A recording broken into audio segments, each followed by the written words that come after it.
अस्सलाम वालेकुम वरहमतुल्लाहि वबरकातुहू। नाज़रीन किराम, इंतहाई अफसोसनाक खबर आपको देते चलें, यूसुफ तेहरानी बलोच मीर हज़ार के मशहूर टिकटॉकर इस दुनिया में नहीं रहे। मिले खाक में अहले शाह कैसे कैसे, मकी हो गए लामकां कैसे कैसे, हुए नामवर बेनिशां कैसे कैसे, जमी खा गई नौजवां कैसे कैसे, जगह जी लगाने की दुनिया नहीं है, ये इबरत की चाहे तमाशा नहीं है। दोस्तों, एक दुख भरी दास्तान के साथ एक मरतबा फिर आपकी खिदमत में हाजिर हुआ हूँ।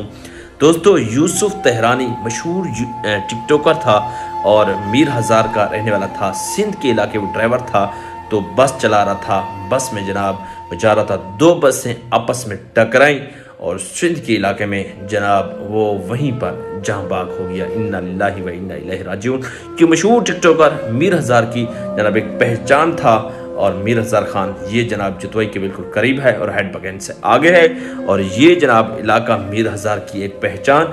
यूसुफ तेहरानी बलोच इस दुनिया से रुखसत हो गया है, रेहलत कर गया है। अल्लाह पाक उनकी मगफिरत फरमाए, उनके दराजात को बुलंद फरमाए। हम सब दुआ करते हैं। दोस्तों, एक दर्द भरी दास्तान है, दुख भरी दास्तान है। सारे दोस्त दुआ करें उस भाई के लिए, अल्लाह पाक उनको जन्नत फिरदौस में आला मकाम अता फरमाए। और जितने उस जनाब बस में जितने भी लोग शहीद हुए हैं, जितने भी लोग इस फानी दुनिया से रुखसत हुए हैं, अल्लाह पाक उन सबकी बख्शिश और मगफिरत फरमाए।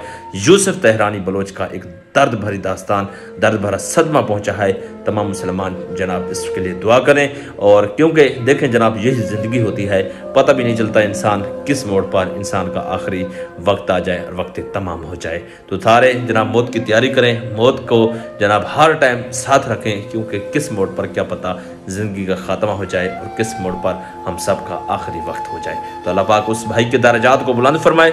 यूसुफ तेहरानी की खबर सुनकर एक मरतबा दिल को बहुत बड़ा सदमा पहुंचा है कि हमारे प्यारे भाई यूसुफ तेहरानी बलोच, जो कि एक मशहूर टिकटॉकर भी थे, सोशल मीडिया की दुनिया में बहुत बड़े जनाब वायरल भी थे। तो अल्लाह पाक उनके दराजात को बुलंद फरमाए। तो दोस्तों, उनके अच्छे कामों को याद करके उनको इसाले सवाब करें। बहुत शुक्रिया वीडियो देखने का। अपने मेज़बान मोहम्मद जुनैद को दीजिए इजाज़त। फिर मिलेंगे अच्छे वीडियो के साथ बुलाने के बाद।